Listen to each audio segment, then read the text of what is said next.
राष्ट्रपति द्रौपदी मुर्मू ने नागरिकों से संविधान के आदर्शों को अपनाने तथा विकसित भारत के लक्ष्य को प्राप्त करने की दिशा में काम करने का आह्वान किया। प्रधानमंत्री नरेंद्र मोदी ने राष्ट्र के इस संकल्प को दोहराया कि भारत की सुरक्षा को चुनौती देने वाले हर आतंकवादी संगठन को मुंहतोड़ जवाब दिया जाएगा। राष्ट्र ने 2008 के मुंबई आतंकवादी हमलों में जान गंवाने वाले शहीदों को श्रद्धांजलि अर्पित की। भारत का बांग्लादेश के अधिकारियों से हिंदुओं और सभी अल्पसंख्यकों की सुरक्षा सुनिश्चित करने का आग्रह। निर्वाचन आयोग ने राज्यसभा की 6 रिक्त सीटों के लिए 20 दिसंबर को उपचुनाव की घोषणा की। और सैयद मोदी अंतर्राष्ट्रीय 2024 बैडमिंटन टूर्नामेंट लखनऊ में शुरू। समाचार संध्या के साथ मैं लवली निगम। राष्ट्रपति द्रौपदी मुर्मू ने नागरिकों से संविधान के आदर्शों को अपनाने, अपने मौलिक कर्तव्यों का पालन करने तथा 2047 तक विकसित भारत के राष्ट्रीय लक्ष्य को प्राप्त करने की दिशा में काम करने का आग्रह किया है। आज संविधान दिवस के अवसर पर नई दिल्ली में स्थित संविधान सदन के सेंट्रल कक्ष में आयोजित भव्य समारोह को संबोधित करते हुए राष्ट्रपति मुर्मू ने भारतीय संविधान को जीवंत और प्रगतिशील दस्तावेज बताया, जिसके माध्यम से देश सामाजिक न्याय और समावेशी विकास के लक्ष्यों को प्राप्त कर रहा है। एक रिपोर्ट। राष्ट्रपति ने कहा कि संविधान के भावना के अनुरूप आम लोगों का जीवन बेहतर बनाने के लिए कार्यपालिका, विधायिका और न्यायपालिका को मिलकर काम करने का दायित्व मिला है। राष्ट्रपति मुर्मू ने कहा कि सरकार ने समाज के सभी वर्गों के कल्याण के लिए हाल के वर्षों में कई उपाय किए हैं। पिछले कुछ वर्षों के दौरान सरकार ने समाज के सभी वर्गों, विशेषकर कमजोर वर्गों के लोगों के विकास के लिए अनेक कदम उठाए हैं। ऐसे निर्णयों से लोगों का जीवन बेहतर हुआ है तथा उन्हें प्रगति के नए अवसर मिल रहे हैं। गरीब लोगों का अपना पक्का घर मिल रहा है, बिजली, पानी, सड़क की सुविधा मिल रही है, खाद्य सुरक्षा और चिकित्सा सेवाएं मिल रही है। देश में बड़े पैमाने पर विश्व स्तर का इंफ्रास्ट्रक्चर बनाया जा रहा है। इस अवसर पर उपराष्ट्रपति जगदीप धनखड़ ने कहा कि देश के संविधान को अंगीकार करने के 75 वर्षों को मनाना विश्व के सबसे बड़े लोकतंत्र के लिए एक महत्वपूर्ण उपलब्धि है। As we commemorate the 75th anniversary, let us commit to building a more vital collective consciousness of our Constitution that binds us as people, promotes progressive nation building ideas while shielding us from the consequences of sectarian perspectives.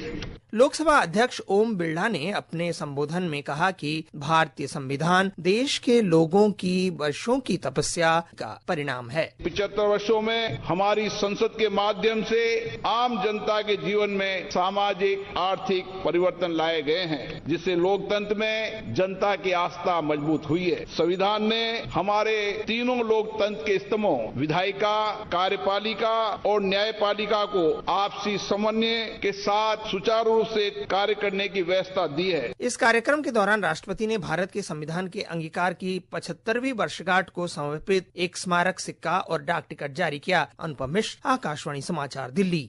प्रधानमंत्री नरेंद्र मोदी ने देश की सुरक्षा को चुनौती देने वाले किसी भी आतंकी संगठन को मुंहतोड़ जवाब देने के भारत के संकल्प पर बल दिया है। श्री मोदी ने आज नई दिल्ली में सर्वोच्च न्यायालय में संविधान दिवस समारोह को संबोधित करते हुए ये बात कही। भारत के संविधान का ये 75वां साल पूरे देश के लिए एक असीम गौरव का विषय है। मैं आज भारत के संविधान को, संविधान सभा के सभी सदस्यों को आदरपूर्वक नमन करता हूं। प्रधानमंत्री ने कहा कि देश परिवर्तन के महत्वपूर्ण दौर से गुजर रहा है और भारत का संविधान आगे बढ़ने का मार्ग प्रशस्त कर रहा है। हमारा संविधान हमारे वर्तमान और हमारे भविष्य का मार्गदर्शक है। बीते 75 वर्षों में देश के सामने जो भी चुनौतियां आई हैं, हमारे संविधान ने हर उस चुनौती का समाधान करने के लिए उचित मार्ग दिखाया है। इसी कालखंड में आपातकाल जैसा समय भी आया और हमारे संविधान ने लोकतंत्र के सामने आई इस चुनौती का भी सामना किया। हमारा संविधान देश की हर जरूरत, हर अपेक्षा पर खरा उतरा है। संविधान से मिली इस शक्ति की वजह से ही आज जम्मू कश्मीर में भी बाबा साहब का संविधान पूरी तरह लागू हुआ है। प्रधानमंत्री ने कहा कि वरिष्ठ नागरिकों को अपनी पेंशन प्राप्त करने के लिए पहले अपने जीवित होने का प्रमाण देने के लिए बैंकों में जाना पड़ता था, लेकिन अब वे घर बैठे ही डिजिटल जीवन प्रमाण पत्र जमा कर सकते हैं। श्री मोदी ने कहा कि इस पहल से लगभग 1.5 करोड़ वरिष्ठ नागरिकों को लाभ हुआ है। इस अवसर पर प्रधानमंत्री ने भारतीय न्यायपालिका की वार्षिक रिपोर्ट 2023-24 भी जारी की। सामाजिक न्याय और अधिकारिता मंत्री वीरेंद्र कुमार ने कहा है कि संविधान में निहित समानता के प्रावधानों को मोदी सरकार ने दृढ़ संकल्प और नेतृत्व के माध्यम से साकार किया है। नई दिल्ली में डॉक्टर आम्बेडकर इंटरनेशनल सेंटर में आज संविधान दिवस पर एक कार्यक्रम में श्री कुमार ने ये बात कही।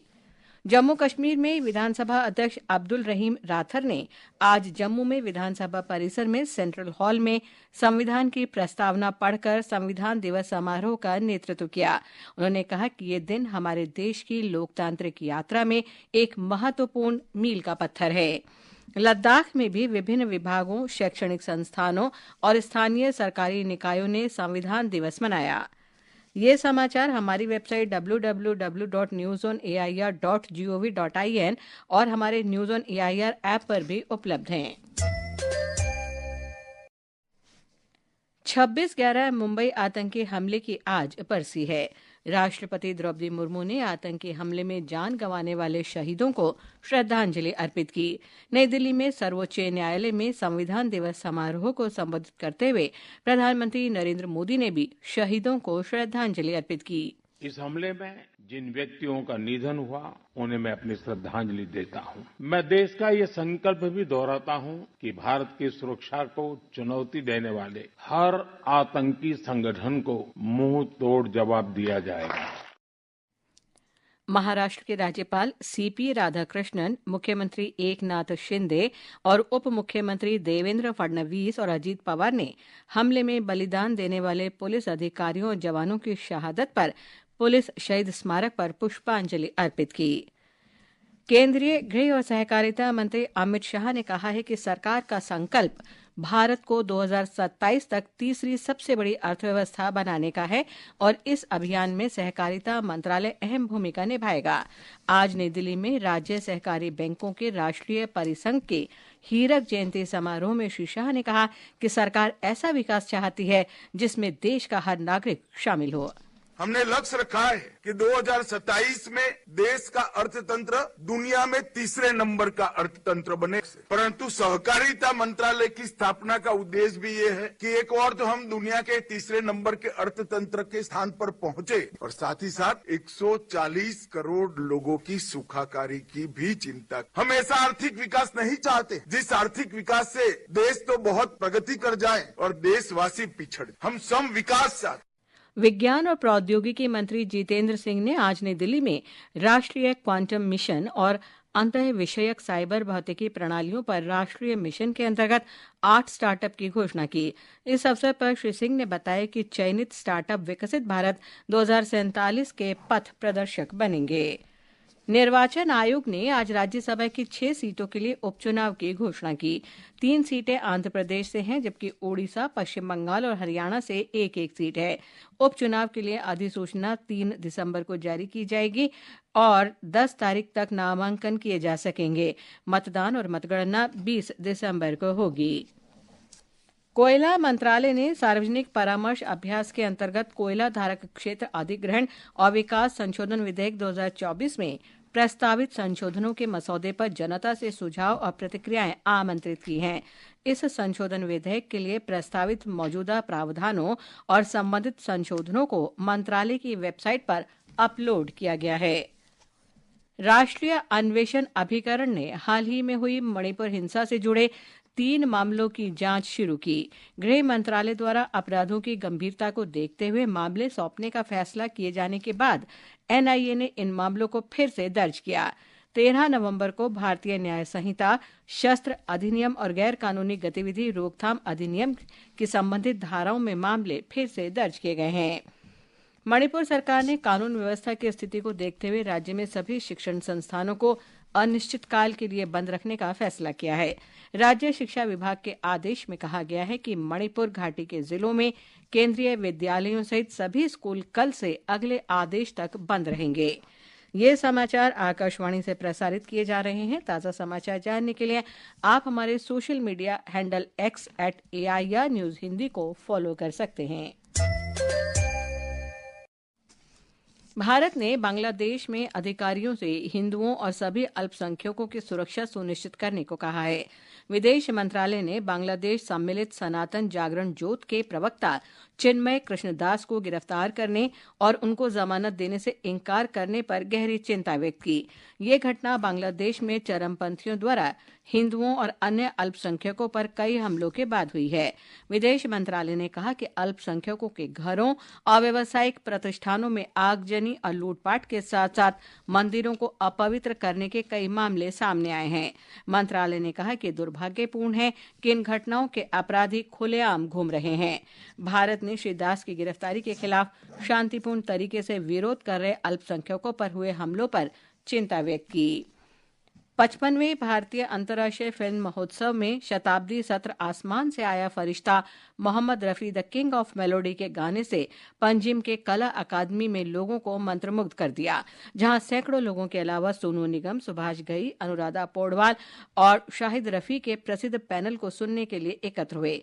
सभी दिवंगत महान गायक का सम्मान करने के लिए एकजुट हुए। गायक सोनू निगम ने अपनी मधुर आवाज में महान गायक के कई प्रतिष्ठित गीतों को प्रस्तुत करके मोहम्मद रफी को भावभीनी श्रद्धांजलि दी। रफी साहब ने जो रास्ता पकड़ा वो था गाने में अदायगी का। आपको पता चल जाता था, अगर आपको लैंग्वेज भी ना पता हो, उर्दू हिंदी नहीं पता हो, तो भी आपको पता होगा ये गाना सैड है, ये गाना खुशी है, यहाँ पे किसी की तारीफ हो रही होगी पक्का। अगर आपको शब्द ना पता हो, गाने वाले की गायकी से आपको मालूम पड़ जाएगा कि ये कहना क्या चाह रहा है। कार्यक्रम के दौरान महान पार्श्व गायक मोहम्मद रफी के बेटे शाहिद रफी ने अपने पिता के शानदार जीवन पर एक बायोपिक बनाने की योजना की भी घोषणा की। सैयद मोदी अंतर्राष्ट्रीय बैडमिंटन टूर्नामेंट आज से लखनऊ में शुरू हुआ। ये प्रतियोगिता 1 दिसंबर तक चलेगी। महिला सिंगल्स में भारतीय बैडमिंटन चुनौती की अगुवाई 2 बार की ओलंपिक पदक विजेता पीवी सिंधु कर रही हैं, जबकि पेरिस 2024 ओलंपिक के सेमीफाइनलिस्ट लक्ष्य सेन सिंगल्स में शीर्ष भारतीय पुरुष खिलाड़ी हैं। मौसम विभाग ने बंगाल की दक्षिण पश्चिम खाड़ी में फेंगल चक्रवात आने की आशंका व्यक्त की है। अगले 2 दिन में तमिलनाडु के तटीय क्षेत्रों में अत्यधिक बारिश का अनुमान व्यक्त किया गया है। राज्य के कई हिस्सों में 2 दिसंबर तक बारिश जारी रहेगी। मौसम विभाग ने कल तमिलनाडु, पुडुचेरी, कराईकल, केरल, माहे, तटीय आंध्र प्रदेश, यानम और रायलसीमा में मूसलाधार बारिश का अनुमान व्यक्त किया है। हिमाचल प्रदेश, पंजाब, हरियाणा, चंडीगढ़, दिल्ली और उत्तर प्रदेश में भी कल रात और सुबह के समय घना कोहरा छाए रहने की संभावना है। राष्ट्रीय राजधानी दिल्ली में वायु गुणवत्ता बहुत खराब श्रेणी में बनी हुई है। आज शाम 8 बजे तक औसत वायु गुणवत्ता सूचकांक 312 रहा। अंत में मुख्य समाचार एक बार फिर। राष्ट्रपति द्रौपदी मुर्मू ने नागरिकों से संविधान के आदर्शों को अपनाने तथा विकसित भारत के लक्ष्य को प्राप्त करने की दिशा में काम करने का आह्वान किया। प्रधानमंत्री नरेंद्र मोदी ने राष्ट्र के संकल्प को दोहराया कि भारत की सुरक्षा को चुनौती देने वाले हर आतंकवादी संगठन को मुंहतोड़ जवाब दिया जाएगा। राष्ट्र ने 2008 के मुंबई आतंकी हमलों में जान गंवाने वाले शहीदों को श्रद्धांजलि अर्पित की। भारत का बांग्लादेश के अधिकारियों से हिंदुओं और सभी अल्पसंख्यकों की सुरक्षा सुनिश्चित करने का आग्रह। निर्वाचन आयोग ने राज्यसभा की 6 रिक्त सीटों के लिए 20 दिसंबर को उपचुनाव की घोषणा की। इसके साथ ही समाचार संध्या का ये अंक समाप्त हुआ। नमस्कार।